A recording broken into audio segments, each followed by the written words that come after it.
Hello friends, welcome to our YouTube channel bay on science. जिन लोगों ने अभी तक इस चैनल को सब्सक्राइब नहीं किया है, कृपया कर इस चैनल को सब्सक्राइब कर लें, बेल आइकन को प्रेस करें ताकि हमारे वीडियो के अपडेट्स आपको समय समय पर मिलते रहें। ये फ्रेंड्स कक्षा 10वीं की ज्योग्राफी की किताब है। ये आपदा प्रबंधन से रिलेटेड है। इसका इकाई 3 जिसका चैप्टर का नाम है प्राकृतिक आपदा एवं प्रबंधन, भूकंप एवं सुनामी। ओके, आज हम लोग इसका क्वेश्चन एंड आंसर कवर करने वाले हैं, जिसमें वस्तुनिष्ठ प्रश्न, लघु उत्तरीय प्रश्न, दीर्घ उत्तरीय प्रश्न एवं सम ऑब्जेक्टिव क्वेश्चन सॉल्व करेंगे आज हम लोग। तो हम लोग स्टार्ट करते हैं वस्तुनिष्ठ प्रश्न से। ओके फ्रेंड्स, यहाँ आप लोग देख सकते हैं अभ्यास है, वस्तुनिष्ठ प्रश्न है। पहला, महासागर के तली पर होने वाले कंपन को किस नाम से जाना जाता है? क भूकंप, ख चक्रवात, ग सुनामी, घ इनमें से कोई नहीं। तो यहाँ पे ग हो जाएगा, tsunami right answer. Second question है, 26 दिसंबर 2004 को विश्व के किस हिस्से में भयंकर सुनामी आया था? क है पश्चिम एशिया, ख है प्रशांत महासागर, ग है अटलांटिक महासागर, घ है बंगाल की खाड़ी। तो यहाँ पे घ हो जाएगा राइट आंसर। ओके फ्रेंड्स, चलते हैं थर्ड क्वेश्चन पे। भूकंप से पृथ्वी की सतह पर पहुंचने वाली सबसे पहली तरंग को किस नाम से जाना जाता है? क है पी तरंग, ख एस तरंग, ग एल तरंग, घ टी तरंग। तो यहाँ पे राइट आंसर हो जाएगा क पी तरंग। चलते हैं फोर पे। भूकंप केंद्र के ऊर्ध्वाधर पृथ्वी पर स्थित केंद्र को क्या कहा जाता है? क है भूकंप केंद्र, ख है अधिकेंद्र, ग है अणुकेंद्र, घ है इनमें से कोई नहीं। तो यहाँ पे ख हो जाएगा राइट आंसर, अधिकेंद्र। 5 कह रहा है, भूकंप अथवा सुनामी से बचाव का इनमें से कौन सा सही नहीं है? क है भूकंप के पूर्वानुमान को गंभीरता से लेना, ख भूकंप निरोधी भवनों का निर्माण करना, ग है गैर सरकारी संगठनों द्वारा राहत कार्य हेतु तैयार रहना, घ भगवान भरोसे बैठे रहना। तो यहाँ पे फ्रेंड्स घ हो जाएगा राइट आंसर, भगवान भरोसे बैठे रहना। ओके, अगर फ्रेंड्स आप लोग इसका फेयर करना चाहते हैं तो जिस तरह से मैंने यहाँ पे फेयर किए हैं, बनाए हैं, उस तरह से आप भी बना सकते हैं। ठीक है, अब समय न गवाते हुए चलते हैं फ्रेंड्स लघु उत्तरीय प्रश्न पे। पहला है, भूकंप के केंद्र एवं अधिकेंद्र के बीच अंतर स्पष्ट कीजिए। भूकंप केंद्र, अधिकेंद्र। भूकंप केंद्र के तहत जहां भूपटल के नीचे भूकंपीय कंपन प्रारंभ होता है, भूकंप केंद्र कहलाता है। अधिकेंद्र, अधिकेंद्र के तहत जो भूपटल के केंद्र होते हैं वहां भूकंप के तरंग का सर्वप्रथम अनुभव होता है, अधिकेंद्र कहलाता है। ओके, चलते हैं सेकेंड क्वेश्चन पे। सेकेंड क्वेश्चन पे, भूकंप तरंगियों से आप क्या समझते हैं? प्रमुख भूकंपीय तरंगों के नाम लिखिए। इसका आंसर है, भूकंपीय तरंगों से तात्पर्य वैसे तरंग से है जो कि ये तरंग भूपटलीय सतह पर उत्पन्न होती है एवं इसकी गहनता सबसे कम होती है। यह धीमी गति के साथ क्षैतिज रूप से चलने के कारण यह किसी स्थान पर सबसे बाद में पहुंचती है। प्रमुख भूकंपीय तरंग क्रमशः पी और एस है। पी तरंग सबसे पहले पृथ्वी की सतह पर पहुंचती है एवं एस तरंग अनुप्रस्थ तरंग है और इसकी गति प्रारंभिक तरंग से कम होती है, प्राथमिक तरंग से कम होती है। चलते हैं थर्ड क्वेश्चन पे।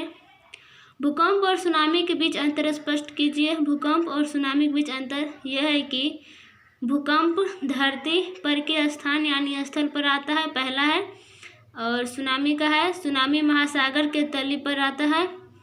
और दूसरा है, भूकंप आने से पहले यह उत्पन्न ऊर्जा की तरंग की लहरें चट्टानों के कंपन उत्पन्न करती है।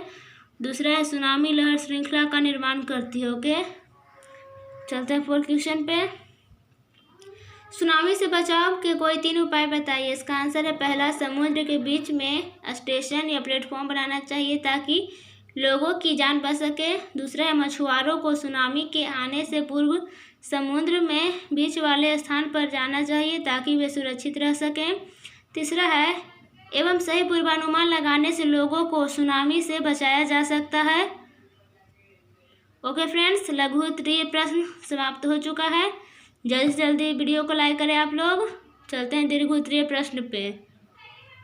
जैसा कि आप देख रहे हैं, पहला क्वेश्चन है, भूकंप क्या है? भारत के प्रमुख भूकंप क्षेत्रों में विभाजित करते हुए सभी क्षेत्रों का संक्षिप्त विवरण दीजिए। यहाँ पे उत्तर है, भूपटल के नीचे का वह स्थान जहाँ भूकंपीय कंपन प्रारंभ होता है, जिससे भारी मात्रा में जान माल की क्षति होती है, भूकंप कहलाता है। ओके, भारत को 5 भूकंपीय पेटी जोन में बांटा गया है। ये निम्नांकित है।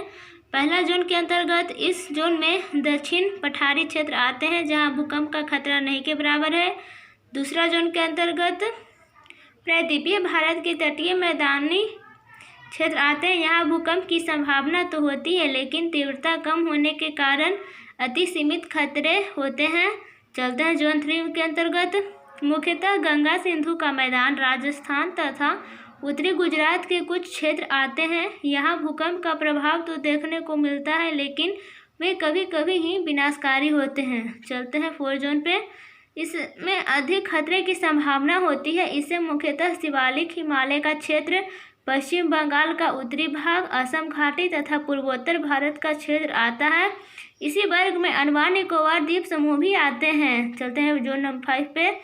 यह सर्वाधिक खतरे का क्षेत्र होता है। इसके अंतर्गत गुजरात का कच्छ प्रदेश, जम्मू कश्मीर, हिमाचल प्रदेश, उत्तराखंड तथा कुमाऊं पर्वतीय क्षेत्र, सिक्किम तथा दार्जिलिंग का पहाड़ी क्षेत्र आता है तथा भारत के ईरा प्रदेश में कई विनाशकारी भूकंप आ चुके हैं। ओके फ्रेंड्स, चलते हैं सेकेंड क्वेश्चन पे।